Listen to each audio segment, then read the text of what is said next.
ফেরেশতা। ফেরেশতা বা আরবিতে মালাক হলো এমন সত্তা যা ইসলামের দুইটি প্রধান ধর্মীয় গ্রন্থ কুরআন এবং হাদিসে বর্ণিত হয়েছে। কুরআনে ফেরেশতাদের সম্পর্কে বিস্তারিত বর্ণনা রয়েছে এবং হাদিসেও তাদের সম্পর্কে অনেক বাণী রয়েছে। ফেরেশতা মূলত একটি ফার্সি শব্দ। আরবির মালাকুন এক বচন ও মালাইকা বহুবচনের প্রতিশব্দ এটি। কুরআন ও হাদিসে মালাইকা শব্দটি ব্যবহৃত হয়েছে। এর আবিধানিক অর্থ হচ্ছে বার্তাবাহক। ইসলামী পরিভাষায় ফেরেশতা এমন নুরানি বা আলোকিত সৃষ্টির নাম যারা যে কোনো সময় বিভিন্ন রূপ আকৃতি ধারণ করতে পারেন। ফেরেশতাদের প্রধান কাজ হল সর্বদা আল্লাহর ইবাদত করা, তবে তারা অন্যান্য নির্দিষ্ট দায়িত্বও পালন করে, যেমন আল্লাহর কাছ থেকে নবী রাসূলগণের নিকট ঐশী বাণী পৌঁছানো, মানুষের কর্মকাণ্ড লিপিবদ্ধ করা এবং মৃত্যুর সময় মানুষের রূহ বা আত্মা কবজ করা।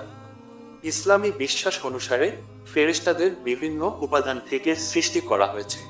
কিছু ফেরেশতাকে আলো বা নূর থেকে সৃষ্টি করা হয়েছে, আবার অন্যদেরকে আগুন বা নারদ থেকে সৃষ্টি করা হয়েছে। ফেরেশতারা পানাহার, বৈবাহিক ও জৈবিক চাহিদা থেকে তারা পুরোপুরি মুক্ত থাকে। তারা পুরুষও নন, নারীও নন। মুসলিমরা বিশ্বাস করে যে সৃষ্টিগতভাবে ফেরেশতাদের আল্লাহর অবাধ্যতার শক্তি দেওয়া হয়নি। সর্বদা তারা আল্লাহর হুকুম পালন করেন। ফেরেশতাদের অস্তিত্ব বিশ্বাস করা ঈমানের অন্যতম স্তম্ভ। কেউ আল্লাহ, তার ফেরেশতা, তার কিতাব সমূহ, তার রাসূলগণ ও পরকালে বিশ্বাস না করলে সে তো মারাত্মকভাবে পথভ্রষ্ট হয়ে পড়বে। সূরা নিসা আয়াত 136। তাদের মধ্যে কিছু যেমন জিবরাইল বা জিবরিল এবং মিকাইল, ইসরাফিল, আজরাইল কুরআনে বিভিন্ন নামে উল্লিখিত হয়েছে। জিবরাইল হলেন আল্লাহর সবচেয়ে প্রিয় ও শ্রেষ্ঠ ফেরেশতা। তিনি আল্লাহর নির্দেশে নবী রাসূলদের নিকট ওহী নিয়ে আসেন। ওহী ছাড়াও জিবরাইল অন্যান্য দায়িত্ব পালন করেন। মিকাইল হলেন আল্লাহর অন্যতম প্রধান ফেরেশতা। তিনি প্রকৃতির ঘটনাবলী পরিচালনার দায়িত্বপ্রাপ্ত। তিনি বৃষ্টি, ঝড়, তুষারপাত, বাতাস প্রবাহিত করা ইত্যাদি দায়িত্ব পালন করেন। ইসরাফিল হলেন কিয়ামত ও পুনরুত্থান দিবসে সিংহায় ফু দেওয়ার দায়িত্বপ্রাপ্ত ফেরেশতা। তিনি প্রথমে সিংহায় একবার ফু দেবেন, যার ফলে কিয়ামত সংঘটিত হবে। এরপর তিনি দ্বিতীয়বার ফু দেবেন, যাতে সকল প্রাণী হাসরের ময়দানে পুনর্জীবিত হবে। আজরাইল হলেন প্রাণীদের জীবনাবসান ঘটানোর দায়িত্বপ্রাপ্ত ফেরেশতা। তিনি প্রত্যেক প্রাণীর মৃত্যুর সময় তার কাছে গিয়ে তার প্রাণ কবজ করেন। কিরামান কাতেবিন হলেন মানুষের নেক ও মন্দ আমলগুলো লিখে রাখার দায়িত্বপ্রাপ্ত ফেরেশতা। তারা মানুষের ডান ও বাম কাঁধে বসে থাকেন এবং তাদের সব কাজকর্ম লিখে রাখেন। মুনকার ও নাকির হলেন মানুষকে কবরস্থানে জিজ্ঞাসাবাদ করার দায়িত্বপ্রাপ্ত ফেরেশতা। তারা কবরস্থানে গিয়ে মৃত ব্যক্তিকে তার ঈমান ও আমল সম্পর্কে জিজ্ঞাসাবাদ করবেন। হামালাত আল আরশ হলেন আল্লাহর আরশ বহনকারী ফেরেশতা। তারা আল্লাহর আরশ বহন করার জন্য বিশেষভাবে সৃষ্টি হয়েছেন। ইসলামী বিশ্বাস অনুসারে এর বাইরে অসংখ্য ফেরেশতা রয়েছেন, যাদের সংখ্যা ও কাজ আল্লাহ ছাড়া আর কেউ জানে না। হযরত আব্দুল্লাহ ইবনে ওমর রাদিয়াল্লাহু তাআলা আনহু হতে বর্ণিত জিবরাইলের হাদিসে ফেরেশতা জিবরাইল আলাইহি ওয়াসাল্লাম নবী মুহাম্মদ সাল্লাল্লাহু আলাইহি ওয়াসাল্লাম এবং তার বন্ধুদের সাথে একজন সাহাবীর ছদ্মবেশে দেখা করেন এবং নবীকে বিভিন্ন প্রশ্ন করলেন। তিনি বলেন, একদিন আমরা রাসূলুল্লাহ সাল্লাল্লাহু আলাইহি ওয়াসাল্লামের কাছে বসা ছিলাম। এমন সময় একজন লোক আমাদের সামনে এলেন। লোকটির পোশাক পরিচ্ছদ ছিল খুবই ধবধবে সাদা, তার চুলগুলো ছিল গাঢ় কালো এবং তার ওপর সফরের কোনো চিহ্ন দেখা যাচ্ছিল না। আর আমাদের কেউ তাকে চিনতেও পারছিল না। সে সোজা রাসূল সাল্লাল্লাহু আলাইহি ওয়াসাল্লামের কাছে গিয়ে বসল। তারপর তার হাঁটু রাসূল সাল্লাল্লাহু আলাইহি ওয়াসাল্লামের হাঁটুর সঙ্গে লাগিয়ে দিয়ে নিজের হাত দুখানা রাসূল সাল্লাল্লাহু আলাইহি ওয়াসাল্লামের পুরোর ওপর রেখে বলল, হে মুহাম্মদ সাল্লাল্লাহু আলাইহি ওয়াসাল্লাম, ইসলামের পরিচয় আমাকে বলে দিন। রাসূল সাল্লাল্লাহু আলাইহি ওয়াসাল্লাম বলেন, ইসলাম এই যে তুমি সাক্ষ্য দেবে আল্লাহ ছাড়া কোনো ইলাহ নেই এবং মুহাম্মদ সাল্লাল্লাহু আলাইহি ওয়াসাল্লাম আল্লাহর রাসূল। আর তুমি নামাজ কায়েম করবে, যাকাত দেবে, রমজানের রোজা রাখবে এবং সামর্থ্য থাকলে হজ্জ করবে। সে বলল, আপনি সত্য বলেছেন। আমরা উপস্থিত সাহাবাগণ লোকটির এমন আচরণে বিস্ময়বোধ করলাম যে লোকটি রাসূল সাল্লাল্লাহু আলাইহি ওয়াসাল্লামকে জিজ্ঞেস করছে, আবার রাসূল সাল্লাল্লাহু আলাইহি ওয়াসাল্লামের কথা সত্য বলে মন্তব্য করছে। সে আবার জিজ্ঞেস করল, আপনি আমাকে ঈমানের পরিচয় বলে দিন। তিনি রাসূল সাল্লাল্লাহু আলাইহি ওয়াসাল্লাম বলেন, ঈমান এই যে তুমি আল্লাহ ও তার ফেরেশতা সমূহ, তার আসমানি কিতাব সমূহ, তার রাসূলদের, কিয়ামতের দিন এবং তাকদীরের ভালো মন্দের প্রতি ঈমান রাখবে। সে বলল, আপনি সত্য বলেছেন। সে আবার জিজ্ঞেস করল, আপনি আমাকে ইহসান সম্পর্কে অবহিত করুন। তিনি রাসূল সাল্লাল্লাহু আলাইহি ওয়াসাল্লাম বলেন, তা এই যে তুমি আল্লাহর ইবাদত এমনভাবে করবে যেন তুমি তাকে দেখছো। যদি তুমি তাকে না দেখো তবে নিশ্চয় তিনি তোমাকে দেখছেন। সে বলল, কিয়ামতের বিষয়ে আমাকে বলুন। তিনি রাসূল সাল্লাল্লাহু আলাইহি ওয়াসাল্লাম বলেন, যাকে এ বিষয়ে প্রশ্ন করা হলো সে প্রশ্নকারী থেকে বেশি কিছু জানে না। সে বলল, তাহলে তার আলামতগুলো অবহিত করুন। তিনি রাসূল সাল্লাল্লাহু আলাইহি ওয়াসাল্লাম বলেন, দাসী তার মনিবকে প্রসব করবে। আর এককালে খালি পা ও উলঙ্গ শরীর বিশিষ্ট গরিব মেষের রাখালরা পরবর্তীকালে সুউচ্চ দালান কোঠা নিয়ে পরস্পর গর্ব করতে দেখবে। তারপর লোকটি চলে গেল। বেশ কিছুক্ষণ পর রাসূল সাল্লাল্লাহু আলাইহি ওয়াসাল্লাম বলেন, হে উমর, তুমি কি জানো প্রশ্নকারীকে? আমি বললাম, আল্লাহ ও তার রাসূল সাল্লাল্লাহু আলাইহি ওয়াসাল্লামই ভালো জানেন। তিনি বলেন, তিনি হচ্ছেন জিবরাইল আলাইহি ওয়াসাল্লাম। তিনি তোমাদেরকে তোমাদের দিন শেখাতে এসেছিলেন। সহিহ মুসলিম। ফেরেশতারা মিরাজ সম্পর্কিত সাহিত্যে একটি গুরুত্বপূর্ণ ভূমিকা পালন করে। মিরাজ হলো মুহাম্মদ সাল্লাল্লাহু আলাইহি ওয়াসাল্লামের একটি যাত্রা, যেখানে তিনি জান্নাতে গিয়েছিলেন এবং সেখানে আল্লাহর সাথে সাক্ষাৎ করেছিলেন। এই যাত্রাকালীন সময়ে মুহাম্মদ সাল্লাল্লাহু আলাইহি ওয়াসাল্লাম বেশ কয়েকজন ফেরেশতার সাথে সাক্ষাৎ করেছিলেন, যার মধ্যে রয়েছে জিবরাইল এবং মিকাইল। অন্যান্য ফেরেশতারা প্রায়ই ইসলামী শেষ বিচার, ধর্মতত্ত্ব এবং দর্শনের বৈশিষ্ট্যযুক্ত হয়। ইসলামী বিশ্বাস অনুসারে ফেরেশতারা শেষ বিচারে গুরুত্বপূর্ণ ভূমিকা পালন করবে। তারা মানুষের কর্মকাণ্ড লিপিবদ্ধ করবে এবং ভালো লোকদের জান্নাতে ও মন্দ লোকদের জাহান্নামে নিয়ে যাবে। ফেরেশতারা ইসলামী ধর্মতত্ত্বেও একটি গুরুত্বপূর্ণ ভূমিকা পালন করে। তারা আল্লাহর সৃষ্টি এবং তার ইচ্ছার প্রতীক। ফেরেশতারা ইসলামী দর্শনেও একটি গুরুত্বপূর্ণ ভূমিকা পালন করে। তারা মানুষের আধ্যাত্মিক উন্নতির প্রতীক। ধর্মগ্রন্থ। ইসলামের প্রাথমিক সপ্ত বিশ্বাসের অন্যতম প্রধান বিশ্বাস হল আসমানি কিতাবগুলোর প্রতি বিশ্বাস। মুসলিমরা বিশ্বাস করে যে আল্লাহ মানুষের হিদায়াত বা পথনির্দেশের জন্য কিতাব নাজিল করেছেন। আল্লাহর পক্ষ থেকে প্রধান ফেরেশতা জিবরাইলের মাধ্যমে বিশেষ বিশেষ নবী ও রাসূলদের কাছে পাঠানো বাণী হল আসমানি কিতাব। এর মধ্যে 104টি আসমানি কিতাব বিখ্যাত। এগুলোর মধ্যে 4টি কিতাব অর্থাৎ বড় গ্রন্থ, আর 100টি রিসালা বা সহিফা অর্থাৎ পুস্তিকা বা ছোট বই। বড় 4টি কিতাব হল তাওরাত, জাবুর, ইনজিল ও কুরআন। এই 4 বড় গ্রন্থ নাজিল হয়েছে বিশিষ্ট 4 জন নবী ও রাসূলের প্রতি, যথা তাওরাত হযরত মুসা আলাইহি ওয়াসাল্লাম এর প্রতীক ইব্রানি বা হিব্রু ভাষায়, জাবুর হযরত দাউদ আলাইহি ওয়াসাল্লাম এর প্রতীক ইউনানি বা আরমাইক ভাষায়, ইনজিল হযরত ঈসা আলাইহি ওয়াসাল্লাম এর প্রতীক সুরিয়ানি ভাষায় এবং কুরআন হযরত মুহাম্মদ সাল্লাল্লাহু আলাইহি ওয়াসাল্লাম এর প্রতীক আরবি ভাষায় অবতীর্ণ করা হয়। সহিফাগুলো অবতীর্ণ হয়েছে হযরত আদম আলাইহি ওয়াসাল্লাম এর প্রতি 10টি, হযরত শীশ আলাইহি ওয়াসাল্লাম এর প্রতি 50টি, হযরত ইদ্রিস আলাইহি ওয়াসাল্লাম এর প্রতি 30টি ও হযরত ইব্রাহিম আলাইহি ওয়াসাল্লাম এর প্রতি 10টি। সহিফা ও কিতাবের মধ্যে কুরআন হলো সর্বশেষ আসমানি কিতাব। এরপর আর কোনো কিতাব বা সহিফা নাজিল করা হয়নি এবং হবে না। কুরআন অবতীর্ণ হয়েছে ইসলামের আখেরি পয়গাম্বর তথা সর্বশেষ নবী ও রাসূল হযরত মুহাম্মদ সাল্লাল্লাহু আলাইহি ওয়াসাল্লাম এর প্রতি। এরপর আর কোনো নবী ও রাসূল নাই এবং আসবেনও না। কুরআন। কুরআন হলো ইসলামের পবিত্র গ্রন্থ। এটি আল্লাহর দ্বারা প্রেরিত একটি ঐশ্বরিক বাণী, যা হযরত মুহাম্মদ সাল্লাল্লাহু আলাইহি ওয়াসাল্লামকে ফেরেশতা জিবরাইল আলাইহি ওয়াসাল্লামের মাধ্যমে প্রদান করা হয়েছিল। কুরআন আরবি ভাষায় নাজিলকৃত এবং এটি ইসলামের বিশ্বাস, আইন ও নৈতিকতার ভিত্তি। পবিত্র কুরআনে আল্লাহ নিজেই ঘোষণা করেছেন যে তিনিই কুরআন অবতীর্ণ করেছেন এবং তিনিই এর সংরক্ষক। তিনি বলেন, নিশ্চয় আমি এই কিতাব অবতীর্ণ করেছি এবং অবশ্যই আমি এর সংরক্ষণকারী। সূরা হিজর আয়াত 9। মুসলিমরা বিশ্বাস করে যে কুরআন আল্লাহর বাণী এবং এটি মানুষের দ্বারা পরিবর্তন করা সম্ভব নয়। এই আয়াতটি সেই বিশ্বাসের ভিত্তি প্রদান করে এবং একমাত্র আল্লাহর উপাসনা করার আহ্বান জানায়।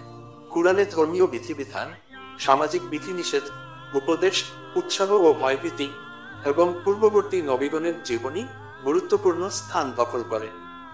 এই বিষয়গুলো কুরআনের মূল বার্তাগুলোর মধ্যে রয়েছে। ইসলামের বিশ্বাস এবং শরিয়াতের মূল উৎস হল কোরআন। কুরআন হলো ইসলামের প্রাথমিক উৎস, যা ইসলামের বিশ্বাস, অনুশীলন এবং আইনগুলোকে নির্ধারণ করে। কুরআনের শিক্ষাগুলো ইসলামের অনুসারীদের জীবনের প্রতিটি দিককে প্রভাবিত করে। কুরআন 23 বছর ধরে বিভিন্ন সময়ে অবতীর্ণ হয়েছিল। এই সময়ের মধ্যে হযরত মুহাম্মদ সাল্লাল্লাহু আলাইহি ওয়াসাল্লাম বিভিন্ন ঘটনাবলীর প্রেক্ষিতে কুরআনের আয়াতগুলো পাঠ করেছিলেন। এই আয়াতগুলো একত্রিত হয়ে সূরা নামক বিভাগগুলো গঠন করে। কুরআনের প্রতিটি সূরা বিভিন্ন বিষয় নিয়ে আলোচনা করে, যেমন ইবাদত, রাজনীতি, বিবাহ, পারিবারিক জীবন, অসহায়দের সাহায্য, স্বাস্থ্যবিধি, অর্থনীতি ইত্যাদি। কুরআনের মোট 114টি সূরা রয়েছে। এই সূরাগুলোর দৈর্ঘ্য বিভিন্ন রকম। সবচেয়ে ছোট সূরা হলো সূরা কাউসার, যার মাত্র 3টি আয়াত রয়েছে। সবচেয়ে বড় সূরা হলো সূরা বাকারা, যার 286টি আয়াত রয়েছে। কুরআনের প্রথম আয়াত হলো সূরা আলাকের প্রথম আয়াত। এই আয়াতটি হযরত মুহাম্মদ সাল্লাল্লাহু আলাইহি ওয়াসাল্লামের কাছে 610 খ্রিস্টাব্দে মক্কায় অবতীর্ণ হয়েছিল। সূরা আলাকের প্রথম আয়াতটি হলো, অর্থাৎ পড়ো তোমার প্রভুর নামে যিনি সৃষ্টি করেছেন। সূরা আলাক আয়াত 1। কুরআনের শেষ আয়াত হলো সূরা মাইদাহের তৃতীয় আয়াত। এই আয়াতটি হযরত মুহাম্মদ সাল্লাল্লাহু আলাইহি ওয়াসাল্লামের কাছে 632 খ্রিস্টাব্দে মদিনায় অবতীর্ণ হয়েছিল। সূরা মাইদাহের তৃতীয় আয়াত হলো, অর্থাৎ আজ আমি আল্লাহ তোমাদের জন্য তোমাদের দিনকে পরিপূর্ণ করে দিলাম এবং তোমাদের উপর আমার নিয়ামতকে পূর্ণ করলাম, আর আমি তোমাদের জন্য ইসলামকে দিন হিসেবে মনোনীত করলাম। সূরা মাইদা আয়াত 3। এই আয়াতটি ইসলামের পরিপূর্ণতা এবং আল্লাহর সন্তুষ্টির ঘোষণা। কুরআনের সূরা ও আয়াতগুলো ক্রমানুসারে বা বিষয় অনুসারে সাজানো হয়নি, বরং সাধারণভাবে দৈর্ঘ্যের ভিত্তিতে সাজানো হয়েছে। কুরআনের শুরুতে দীর্ঘ সূরাগুলো রয়েছে আর শেষের দিকে ছোট সূরাগুলো রয়েছে। কুরআনের সবচেয়ে দীর্ঘ সূরাগুলো প্রথম দিকে রয়েছে, যেমন আল বাকারা, আল আরাফ এবং আল ইমরান এর মতো সূরাগুলো। আর সবচেয়ে ছোট সূরাগুলো শেষের দিকে রয়েছে, যেমন আল কাউসার এবং আল ইখলাসের মতো সূরাগুলো। পয়গম্বর। ইসলাম ধর্মে নবী ও রাসূল হলো সেই সব ব্যক্তিত্ব যাদেরকে আল্লাহ কর্তৃক মানুষের দিক নির্দেশনা প্রদানের জন্য মনোনীত করা হয়েছে। ইসলামী পরিভাষায় তাদেরকে বলা হয় নবী, বহুবচনে আনবিয়া অর্থাৎ প্রতিনিধি, সতর্ককারী, ও রাসূল, বহুবচনে রুসুল অর্থাৎ বার্তাবাহক, বা মুরসাল, বহুবচনে মুরসালুন অর্থাৎ বার্তাবাহক। নবী হলো সেই ব্যক্তি যিনি আল্লাহর পক্ষ থেকে মানুষদের জন্য কোনো ঐশ্বরিক বাণী পেয়েছেন, কিন্তু তিনি সকল মানুষের কাছে তা প্রচার করার দায়িত্ব পাননি। অন্যদিকে রাসূল হলো সেই ব্যক্তি যিনি আল্লাহর পক্ষ থেকে মানুষের জন্য কোনো ঐশী বাণী পেয়েছেন এবং তিনি সকল মানুষের কাছে তা প্রচার করার দায়িত্ব পেয়েছেন। হযরত আদম আলাইহি ওয়াসাল্লাম থেকে হযরত মুহাম্মদ সাল্লাল্লাহু আলাইহি ওয়াসাল্লাম পর্যন্ত বহু নবীর রাসূল পৃথিবীতে এসেছেন। তারা সকলেই আল্লাহর তাওহীদের কথা বলেছেন, তার বিধানসমূহ মেনে চলতে আহ্বান জানিয়েছেন।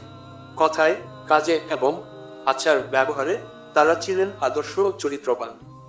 ইসলামী বিশ্বাসানুসারে যারা তাদের আদর্শ গ্রহণ করেছে তারা নাজাত বা মুক্তি পেয়েছে এবং আল্লাহর রহমত লাভ করেছে। আর যারা তাদের বিরোধিতা ও অবিশ্বাস করেছে, তাদের কথা মানেনি, তারা হয়েছে ধ্বংস। ইসলামী বর্ণনা মতে হযরত মুহাম্মদ সাল্লাল্লাহু আলাইহি ওয়াসাল্লাম হলেন সর্বশ্রেষ্ঠ এবং সর্বশেষ নবী। তারপরে আর কোনো নবী নাই, আসেননি, আর আসবেনও না। এজন্য তাকে বলা হয় খাতামান নাবিয়িন। খাতামান নাবিয়িন অর্থ সর্বশেষ নবী। ইসলাম ধর্মে নবী ও রাসূলের সংখ্যা নিয়ে মতভেদ রয়েছে, তবে অধিকাংশ মুসলিম বিশ্বাস করেন যে নবী ও রাসূলের সংখ্যা প্রায় 1,24,000।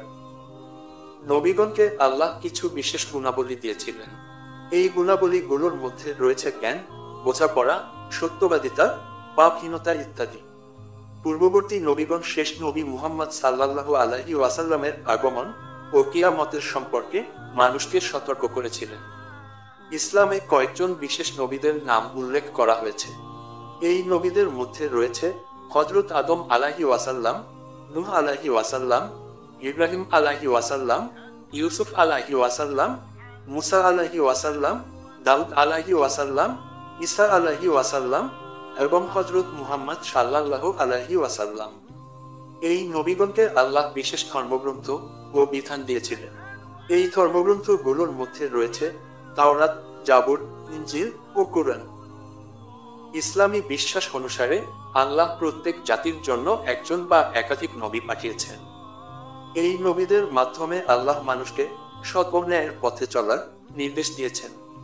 পবিত্র কুরআনে 25 জন নবীর নাম উল্লেখ করা হয়েছে, তবে এর বাইরে আরো অনেক নবী এসেছেন বলে বিশ্বাস করা হয়। ইসলাম ধর্মের বিশ্বাস অনুসারে কুরআনে নাম উল্লেখ করা হোক বা না হোক, এর আগে যে সমস্ত নবী এসেছেন তাদের সকলের প্রতি বিশ্বাস করা আবশ্যক। যদি কোনো ব্যক্তি এই নবীগণের একজনের প্রতিও অবিশ্বাস স্থাপন করে, তাহলে সে প্রকৃত অর্থে মুসলমান নয়। পয়গম্বর হযরত মুহাম্মদ সাল্লাল্লাহু আলাইহি ওয়াসাল্লাম। ইসলাম ধর্ম অনুসারে আল্লাহ বিভিন্ন যুগে বিভিন্ন নবী রাসূল প্রেরণ করেছেন। প্রত্যেক নবী আল্লাহর পক্ষ থেকে মানুষের কাছে ঈমান ও সত্যের বাণী পৌঁছে দিয়েছেন। মুহাম্মদ সাল্লাল্লাহু আলাইহি ওয়াসাল্লাম হলেন এই প্রেরিত নবীদের মধ্যে সর্বশেষ নবী। তারপর আর কোনো নবী আসবেন না। মুহাম্মদ সাল্লাল্লাহু আলাইহি ওয়াসাল্লাম ছিলেন একজন রাসূল। রাসূল হলেন আল্লাহর পক্ষ থেকে মানুষের কাছে ওহী বা ঈশ্বরের নির্দেশাবলী পেয়ে আসা ব্যক্তি। মুহাম্মদ সাল্লাল্লাহু আলাইহি ওয়াসাল্লামের নিকট কুরআন নাজিল হয়েছিল। কুরআন হলো আল্লাহর পক্ষ থেকে মানুষের কাছে প্রেরিত সর্বশেষ ওহী। মুহাম্মদ সাল্লাল্লাহু আলাইহি ওয়াসাল্লাম 570 খ্রিস্টাব্দে মক্কায় জন্মগ্রহণ করেন। 610 সালে তিনি হেরা গুহায় প্রথম ওহী লাভ করেন। মক্কার লোকেরা তার ধর্ম প্রচারকে মেনে নেয়নি এবং তাকে অপমান ও নির্যাতন করে। এর ফলে তিনি 622 সালে মদিনায় হিজরত করেন। মদিনায় তিনি ইসলামের একটি সমৃদ্ধ সম্প্রদায় গড়ে তোলেন। তিনি মাঝে মাঝে মক্কার পৌত্তলিকদের সাথে যুদ্ধ করেন এবং 630 সালে মক্কা বিজয় করেন। 632 সালে বিদায়ী ভাষণের পর তিনি মদিনায় মৃত্যুবরণ করেন। ইসলামী বিশ্বাস অনুসারে মুহাম্মদ সাল্লাল্লাহু আলাইহি ওয়াসাল্লাম হলেন শেষ নবী এবং তার মাধ্যমে আসা ধর্ম ইসলাম হলো একমাত্র সত্য ধর্ম। পূর্ববর্তী নবীগণ একই বার্তা নিয়ে এসেছিলেন, তবে তাদের অনুসারীরা তা বিকৃত করে ফেলেছে। এই কারণে মুহাম্মদ সাল্লাল্লাহু আলাইহি ওয়াসাল্লামকে আল্লাহ দ্বারা একই বার্তা পুনরায় পাঠানো হয়েছিল, তবে কিছু পরিবর্তন সহ, যা এটিকে একটি নিখুঁত ধর্ম করে তোলে। কুরআনে মুহাম্মদ সাল্লাল্লাহু আলাইহি ওয়াসাল্লামকে শেষ সময়ে শেষ নবী হিসাবে বর্ণনা করা হয়েছে। পবিত্র কোরআনে মহান আল্লাহ ঘোষণা করেন, অর্থাৎ বরং সে আল্লাহর রসুল ও শেষ নবী। সূরা আহজাব আয়াত 40। হাদিস ও সুন্নাহ ইসলামী আইনের দুটি মূল উৎসের মধ্যে একটি। কুরআন হলো ইসলামী আইনের প্রথম এবং প্রধান উৎস। কুরআন হলো আল্লাহর বাণী এবং এটি ইসলামী আইনের ভিত্তি। হাদিস ও সুন্নাহ হলো কুরআনের ব্যাখ্যা এবং বিস্তার। এসব মুহাম্মদ সাল্লাল্লাহু আলাইহি ওয়াসাল্লামের জীবনযাপনের উদাহরণ প্রদান করে, যা মুসলমানদের জন্য একটি আদর্শ। মুহাম্মদ সাল্লাল্লাহু আলাইহি ওয়াসাল্লাম 570 খ্রিস্টাব্দে যখন মক্কায় জন্মগ্রহণ করেন, সেই সময় মক্কা ছিল একটি পিছিয়ে পড়া নগরী। এটি ছিল একটি বাণিজ্যিক কেন্দ্র, কিন্তু এটি শিক্ষা, সংস্কৃতি এবং বিজ্ঞানের দিক থেকে অনেক পিছিয়ে ছিল।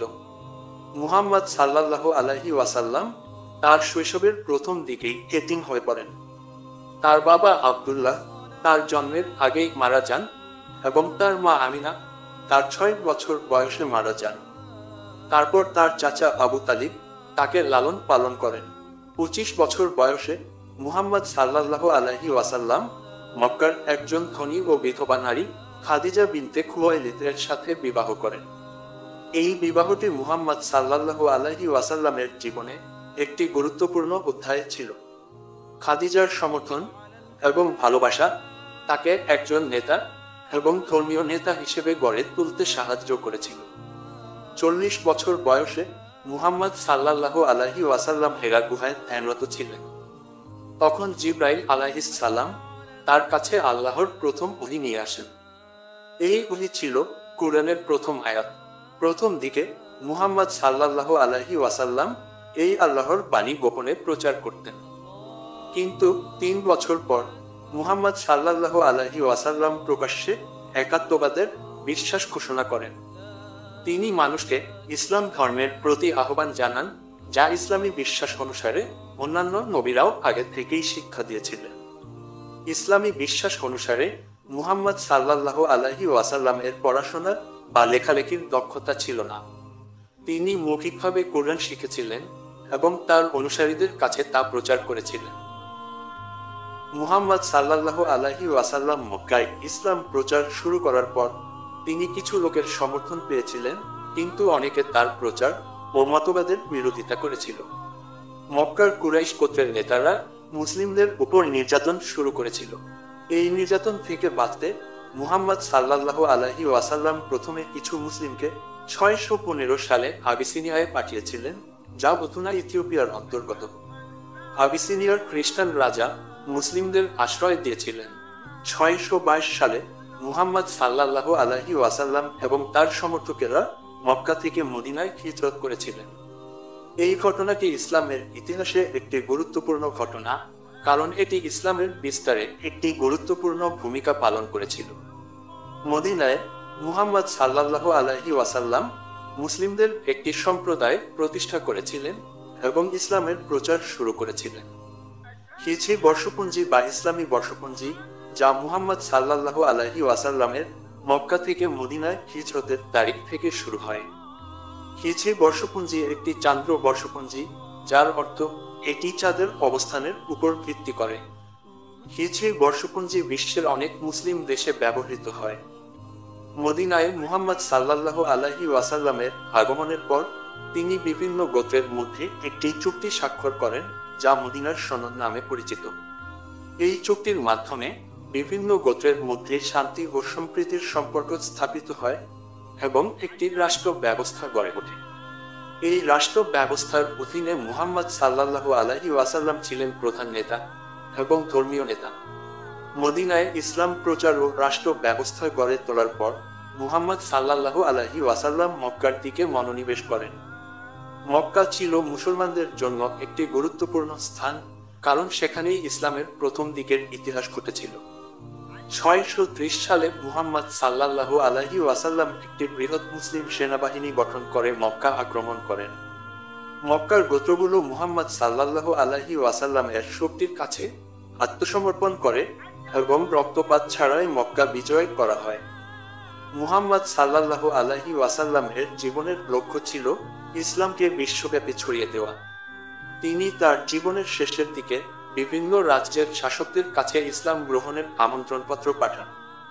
এই আমন্ত্রণপত্রগুলোর মাধ্যমে মুহাম্মদ সাল্লাল্লাহু আলাইহি ওয়াসাল্লাম ইসলামের বার্তা বিশ্বব্যাপী ছড়িয়ে দেন।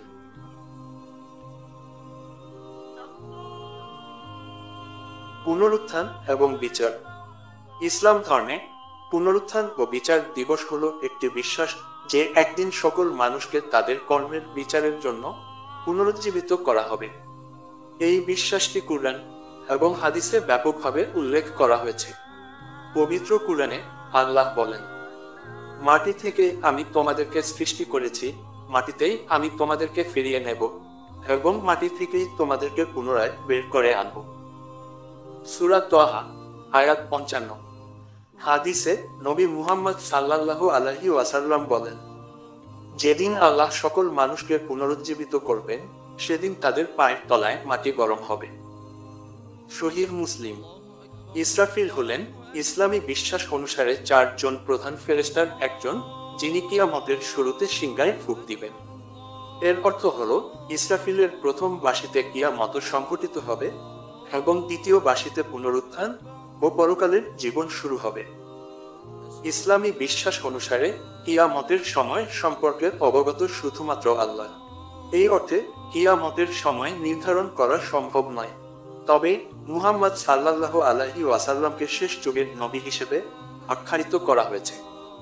ইসলামের শেষ যুগের লক্ষণ হিসেবে অনেক কিছু বর্ণনা করা হয়েছে।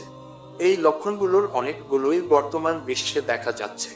তাই অনেক মুসলিম মনে করেন যে কিয়ামত খুবই নিকটবর্তী।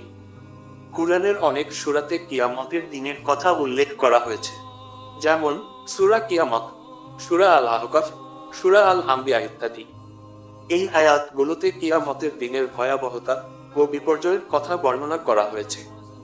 কিয়ামতের দিনের ভয়াবহতা ও বিপর্যয় মানুষের কল্পনাতে। সেদিন এমন কিছু ঘটবে যা মানুষের কাছে অবিশ্বাস্য মনে হবে, যেমন সূর্য ঠান্ডা হয়ে যাবে, চন্দ্র আলো হারিয়ে ফেলবে, নক্ষত্রগুলো ঝরে পড়বে, মানুষ কবরের মধ্যে থেকে বেরিয়ে আসবে ইত্যাদি। কুরআনের এই আয়াতগুলোর মাধ্যমে মানুষকে কিয়ামতের দিনের ভয়াবহতা সম্পর্কে সতর্ক করা হয়েছে। এগুলো থেকে মানুষ বুঝতে পারে যে কিয়ামতের দিন একটি বাস্তব ঘটনা এবং সেদিন প্রত্যেককে তার কর্মের জন্য হিসাব দিতে হবে। পৃথিবীর শেষ কিয়ামত, পুনরুত্থান ও হিসাব নিকাশের দিন, যাকে আখিরাত বলে, তা ইসলামের মৌলিক বিশ্বাসের মধ্যে একটি। অর্থাৎ একজন মুসলমানের বিশ্বাসে এই 4টি বিষয় অবশ্যই থাকতে হবে। আখিরাতের দিন আল্লাহ মানুষকে পুনরায় জীবিত করে একত্রিত করবেন। সেদিন কিছু মানুষ জান্নাতে প্রবেশ করবে, যেখানে নেয়ামতের অভাব হবে না। আবার কিছু মানুষ জাহান্নামে প্রবেশ করবে, যেখানে ভয়াবহতম শাস্তি রয়েছে। কুরআনে আখিরাতের বিশ্বাসের উপর জোর দেওয়া হয়েছে।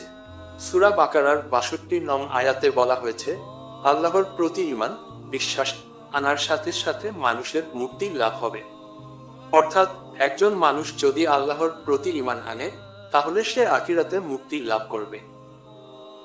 নিশ্চয় যারা ঈমান এনেছে, যারা ইহুদি এবং নাসারা ও সাবঈরা, তাদের মধ্যে যারা ঈমান এনেছে আল্লাহ ও শেষ দিনের প্রতি এবং নেক কাজ করেছে, তবে তাদের জন্য রয়েছে তাদের রবের নিকট তাদের প্রতিদান, আর তাদের কোনো ভয় নেই এবং তারা দুঃখিত হবে না।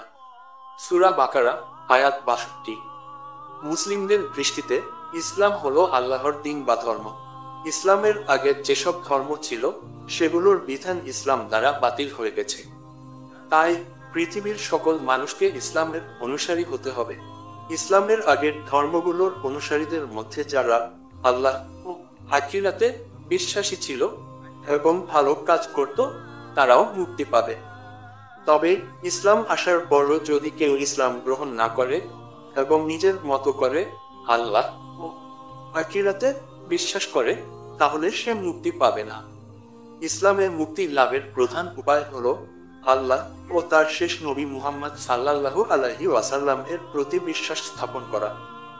এই বিশ্বাসের প্রকাশ হলো আল্লাহ ছাড়া কোনো উপাস্য নেই এবং মুহাম্মদ তার প্রেরিত রাসূল।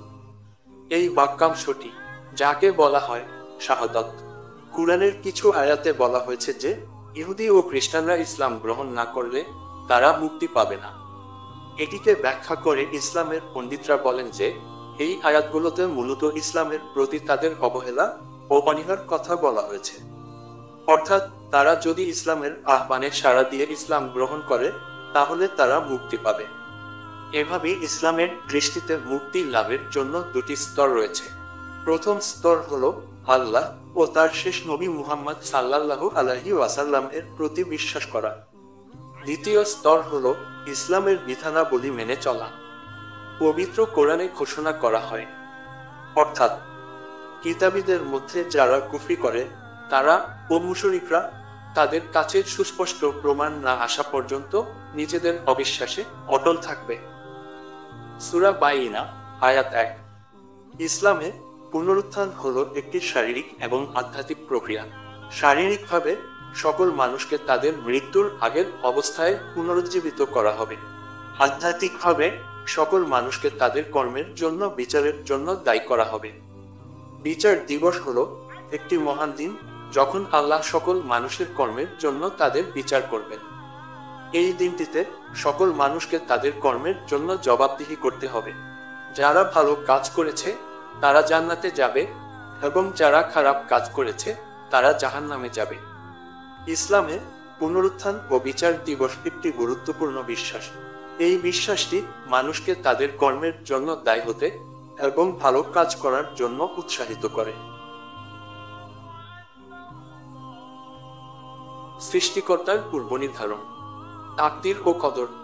তকদির বা ভাগ্যে বিশ্বাস ইসলামের প্রাথমিক শব্দ বিশ্বাসের অন্যতম। তকদির শব্দের আবিধানিক অর্থ মুকাদ্দার বা নির্ধারিত। তকদির শব্দটি কখনো কখনো সিদ্ধান্ত অর্থে ব্যবহৃত হয়। প্রতিটি বস্তুতে সৃষ্টিগতভাবে আল্লাহ নির্ধারিত প্রকৃতি প্রদত্ত তার নিজস্ব কিছু গুণ, ক্ষমতা ও সম্ভাবনা বিদ্যমান থাকে। বস্তুর অন্তর্নিহিত গুণাগুণকে কদর বলা হয়। কদর অর্থ ভাগ্য, অর্থাৎ যা ভাগ করে দেওয়া হয়েছে। কদর মানে নির্ধারিত, অর্থাৎ যা নির্ধারণ করে দেওয়া হয়েছে। এটি মূলত কোনো বস্তুর সম্ভাবনাকে বোঝায়, যাকে পদার্থের ধর্ম বলা যায়। কদর বা সম্ভাবনাকে কাজে লাগানো হলো আমল বা কর্ম, এবং কর্মের সঙ্গে সংশ্লিষ্ট থাকে নিয়ত বা ইচ্ছা। মানব সমাজে কর্ম অনুযায়ী ফল লাভ হয়। আল্লাহ নিয়ত বা ইচ্ছা অনুযায়ী ফল বা প্রতিদান দিয়ে থাকেন। তকদির বা ভাগ্যের উপর বিশ্বাস বা তকদিরে বিশ্বাস হলো ইসলামের একটি মৌলিক বিশ্বাস। এই বিশ্বাস অনুসারে আল্লাহ সবকিছুর স্রষ্টা এবং তিনি সবকিছুর ভাগ্য নির্ধারণ করেন। ভালো বা খারাপ হোক, সবকিছুই আল্লাহর ইচ্ছা এবং নিয়ন্ত্রণের অধীনে ঘটে থাকে। সুন্নি ইসলামে ভাগ্যের বিশ্বাসকে ঈমানের একটি শর্ত হিসাবে দেখা হয়। সুন্নি পণ্ডিতদের মতে ভাগ্যের বিশ্বাস ছাড়া একজন ব্যক্তি মুমিন, পরিপূর্ণ মুসলিম হতে পারে না। ভাগ্য বা তকদির কুরআনে একটি সরাসরি বিষয় হিসাবে উল্লেখ করা হয়নি, তবে কিছু হাদিসে ভাগ্যের উল্লেখ রয়েছে। জিবরাইলের হাদিসে মুহাম্মদ সাল্লাল্লাহু আলাইহি ওয়াসাল্লাম ঈমানকে সংজ্ঞায়িত করার সময় ভাগ্যের উল্লেখ করেছেন। মুসলিম বিশ্বাসের মধ্যে তকদির বা ভাগ্যের বিশ্বাস একটি গুরুত্বপূর্ণ বিষয়। এই বিশ্বাস মুসলিমদেরকে তাদের জীবনে ঘটে যাওয়া সবকিছুকে আল্লাহর ইচ্ছা হিসাবে মেনে নিতে উদ্বুদ্ধ করে।